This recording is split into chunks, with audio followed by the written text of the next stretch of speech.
El Eje, tierra de café, colibríes y las palmeras más altas del mundo, pero también moldeada por un oscuro pasado. Que yo estaba matando más gente que la misma guerrilla. Entre menos sepas, más vives.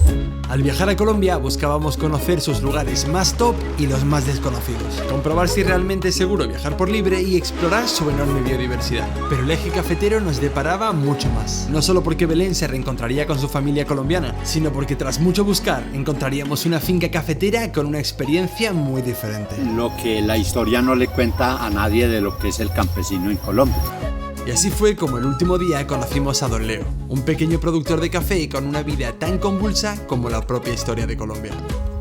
En ese tiempo éramos más pobres que Lázaro, pero así vivíamos más felices que cualquiera hoy en día. El dueño de la finca nos integraba a su familia, comíamos igual que los hijos del dueño de la finca y hasta nos conseguíamos de novia a las hijas del dueño de la finca, era maravilloso. Pero en el año 1975 la nieve mató millones y millones de árboles de café en una región de Brasil que se llama el Paraná. Colombia pasó a ocupar el primer lugar en producción y primero en calidad. El gobierno de Colombia lo llamó la helada santa. Los dueños de finca la llamaron la bonanza cafetera y nosotros los recolectores la llamamos la desgracia cafetera. Ya se van a enterar por qué. Creo que aún no estáis preparados para lo que viene, así que empecemos por el principio. Bueno, pues hace 3 años que no veo a mi tío, uno de los hermanos de mi padre. Decidió venirse a vivir a Colombia, a una zona muy remota, y es la primera vez que un familiar va a venir a visitarle. Así que va a ser un reencuentro bonito donde los haya seguros. Ahí está, ya lo he visto.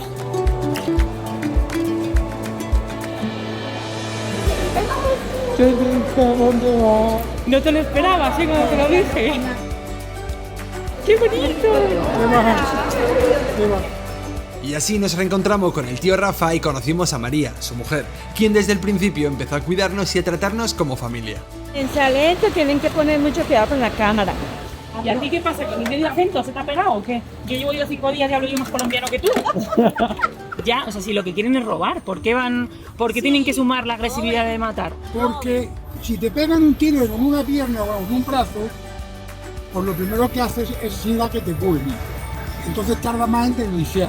Pronto volveremos con Rafa y la ya denominada tía María, porque antes teníamos que hacer una pequeña escapada a un punto menos conocido dentro del Eje. Bueno, y aquí estamos en el barrio de Santa Rosa tomando un cafecito. Chaito. Buena mañana. Tienen la pastelería. Bueno, pues esperando por el camino para los termales de Santa Rosa. Cuando estés en el pueblo de Santa Rosa tienes que venir a esta dirección que ponemos aquí a tomar los jeeps conjuntos, que son pues jeeps de este rollo, mucho plan, con más gente y sale a 4.000 pesos por persona. Si lo quieres coger individual, pues son 20.000 en el otro lado de la plaza. Temporada alta es en octubre. Fiestas, para bailar, tomar ron. Bailar y tomar ron, buena afición. Y ahora sí, welcome to los termales de Santa Rosa. Y es que nuestra ruta por el Eje cafetero ha empezado un poquito más al norte de lo normal en esta provincia, en esta región de Santa Rosa. Así que vamos a visitar lo que hay aquí, que son unas aguas termales increíbles. Las aguas termales son conocidas por sus propiedades terapéuticas y relajantes.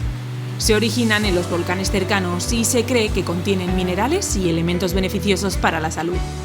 Y aunque la idea es venir a relajarse, hay que entender que el modelo de relax local incluye restaurantes, bebidas y música.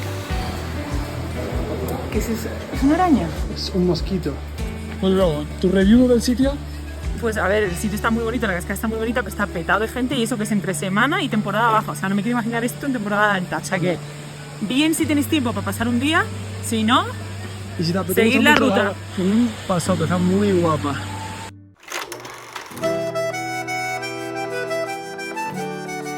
Bueno, y antes de irnos de la región no podemos dejar de probar el plato típico, que es el chorizo santarroseño. Muchas gracias. Gracias. Y una limonada, ¿no? Limonada con limón. Esto que parece caldo es limonada con limón. Por lo visto se llama limonada con limón.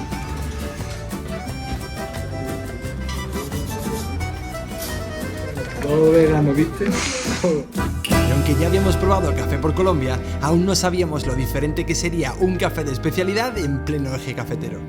Somos de un tintico. De repente nos hemos trasladado a Mallorca. Sí, entonces estamos en Colombia, estamos en Barcelona, la verdad. De pronto este sitio es como súper chic, súper moderno. Nos va a costar los 2 cafés como toda la comida. Total, nos han preparado aquí un café. Sí. ¿Cómo se llamaba? Mira, por los estudios aquí. Un Chemex. Aquí en. Una súper explicación de todo el proceso de El café de la zona. Nata, los aromas, ahora esperas, todo. Prueba caliente, luego frío. Y bueno, azúcar, leche y vainilla por el café. Muy bueno. Ahora voy a probar el mío. Sí, el colacao. Que no. Es un capuchino, pero se ha ido ya al garete por esperarte. Pero, ¿qué es el eje cafetero y cómo surge? Todo comienza a finales del siglo XVIII, cuando campesinos provenientes de Antioquía se asentaron en Viejo Caldas. Y aunque al principio se cultivaba a pequeña escala, llegando el siglo XX se inició un boom que comenzaría a sacar de la pobreza a los campesinos de la región. Pero esto no es más que el principio de una historia que comenzó a torcerse tras la helada santa, cuando Colombia se convierte en primer productor mundial y lo que fue una bendición para algunos fue la desgracia de otros. Entonces todos los países consumidores querían el café de Colombia, que era el único en ese momento. Los dueños de finca que se iban volviendo ricos, a nosotros nos pagaban el mismo miserable salario. No habían colchones, no habían servicios, teníamos que ir a hacer las necesidades a los cafetales. Uno fumaba marihuana, el otro fumaba tabaco, el otro tomaba aguardiente y se juntaba con el olor de 100, 200 trabajadores sudados, la ropa sucia. Era el peor infierno del mundo y allí teníamos que dormir. Pero en las noches le oraba a Dios que si no me mataba la guerrilla o el mismo ejército, porque nosotros quedamos en medio de todos esos fuegos. Yo maldecía mi vida como campesino. Fue donde por primera vez unos jóvenes me engañaron y me dijeron que si yo quería ganar mucha plata. Llegamos donde íbamos a trabajar y mi sorpresa fue terrible, que allí no había una mata de plátano, no había un palo de café, no había nada. Pero sí habían cultivos de marihuana tan grandes como todas las montañas que vemos al frente.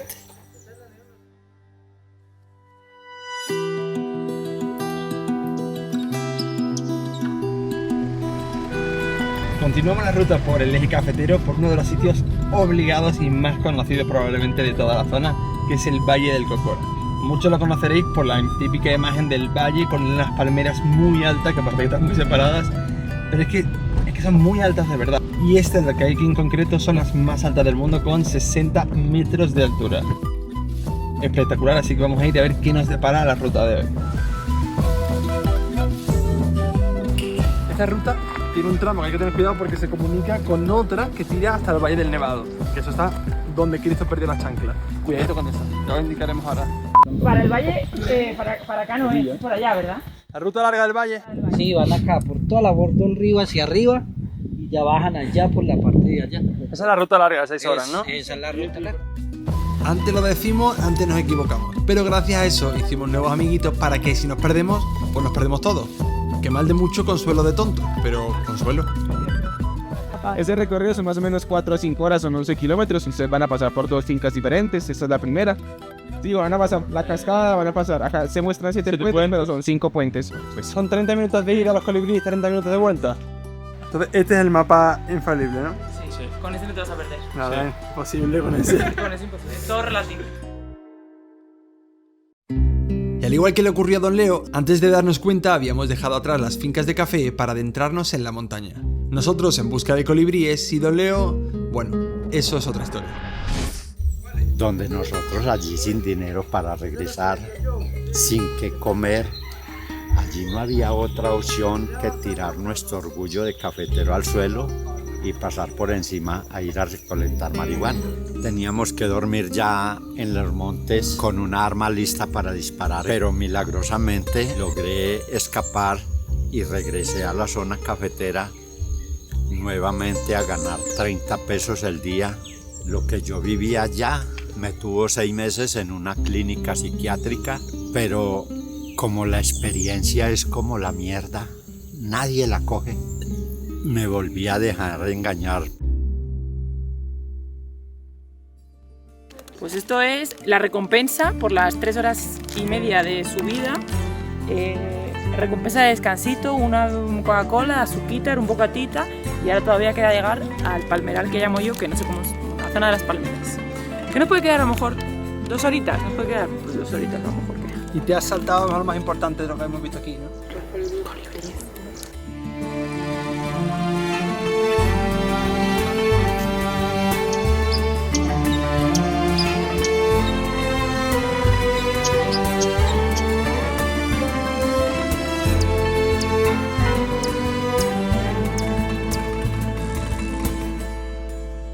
Hemos estado parando aquí mucho tiempo y ha empezado a jarrear fuerte, que nos hemos tenido que venir aquí a que se pase un poco a esperar. ¿Está parando? ¿Que puede volver a empezar? Sí, pero creemos que va a parar, así que vamos a tomar camino para el palmeral, si es el momento. Tan linda, ¿cierto? Ese color tan hermoso. Fresas silvestres, pero no se comen.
El eje cafetero se conforma de un montón de municipios y pueblos que viven y nacieron en torno al café. Nosotros ahora mismo estamos en Salento, que es de donde se sale para hacer el Valle del Cocora. Primero vamos a descubrir cómo es el día a día de estas ciudades y estos pueblos que nacieron de los granos de café. Pese a la infinidad de pueblos que forman el eje cafetero, hay 2 que destacan por su atractivo turístico, por sus coloridas calles y la vida que desprenden: Salento y Finlandia. Y es que estos pueblos se desarrollaron mucho tras el terremoto que estremeció al eje en el año 99. Y al igual que afectó a las cosechas, impulsó el nacimiento de otros sectores clave para su desarrollo, como lo fue el turismo. ¿Qué te parece? Así nacieron las primeras cafeterías que acabarían innovando sus métodos de preparación y la calidad de la materia prima, comprando cafés de especialidad a productores locales como el que acabaría produciendo Don Leo.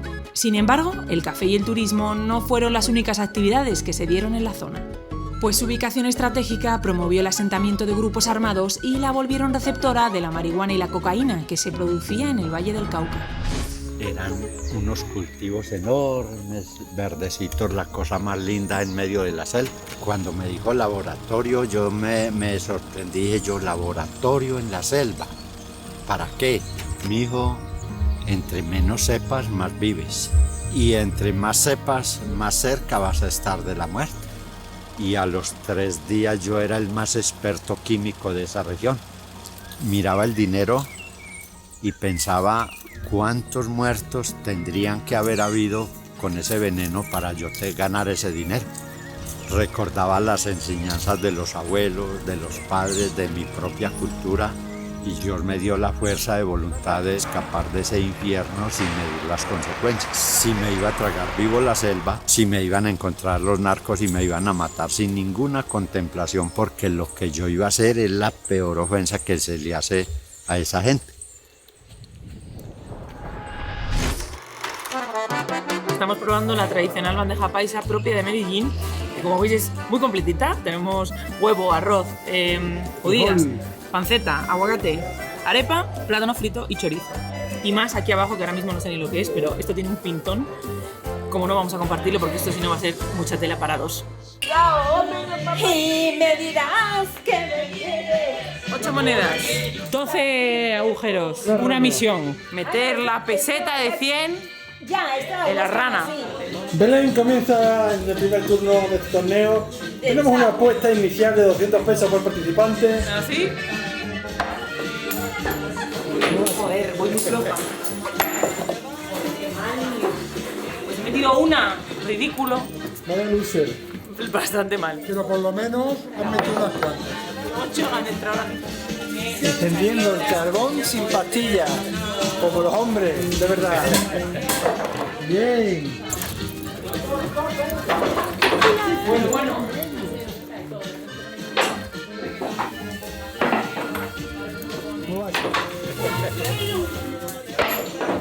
Recuento. 10, 50, 100, 210, 440. ¿Saco? Míralo. Néctor. No, sí. Adelanto por la derecha a todos los La carne. Estamos a un turno de don Héctor de saber si la plata se viene para España o se queda acá en Colombia. No, pero si se me mete ahí no me deja tirar. Mucha presión. ¿Sumó, pero sumó suficiente? Esa es la pregunta. 980. Entonces gana. Gana La Julio. plata del sapo. Con 50 pesetas españolas del año 92. Paga la corona española sus impuestos. Bueno, yo no sé si está todo, pero me parece bien. Pero cuéntelo. Son 1.200 pesos lo que usted tiene. Usted me debe, la cámara también me debe. Ahora me van a dejar sin comer chorizos, ¿no? Y así pasamos la última noche celebrando la unión de nuestras familias española y colombiana. Pero aún nos esperaba un último día, el día en que conocimos a don Leo.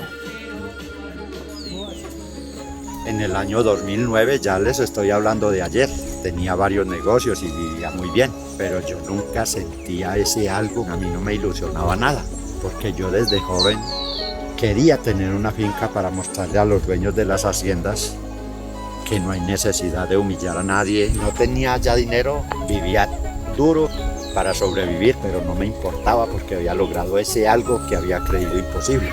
Pero mi hijo ya adulto me ayudó a empezar a producir cafés especiales porque él me decía que él creía que ni siquiera la misma federación conocía el mejor café de Colombia. Esto solo ha sido un pequeño extracto de la vida de don Leo. La historia completa te la contará él mismo en su pequeña finca de Buenavista, donde aprendimos sobre el café de especialidad, los peligros del monocultivo y pudimos compartir un momento muy auténtico. Dijo que Julio comía como una lima. El eje cafetero nos ha demostrado que, por tentador que sea tomar el camino fácil, no es hasta que uno decide hacer lo correcto que consigue vivir feliz y construir un futuro en comunidad. Ya seas un país, una región agrícola o alguien que tuvo que arriesgarlo todo por su familia. Pero es nuestro camino en Colombia el que se acerca a su fin en el lugar más alucinante aún por descubrir, donde el océano Pacífico choca con la selva y sus pueblos nativos nos enseñaron que aún hay lugar para la tradición en el último paraíso de Colombia.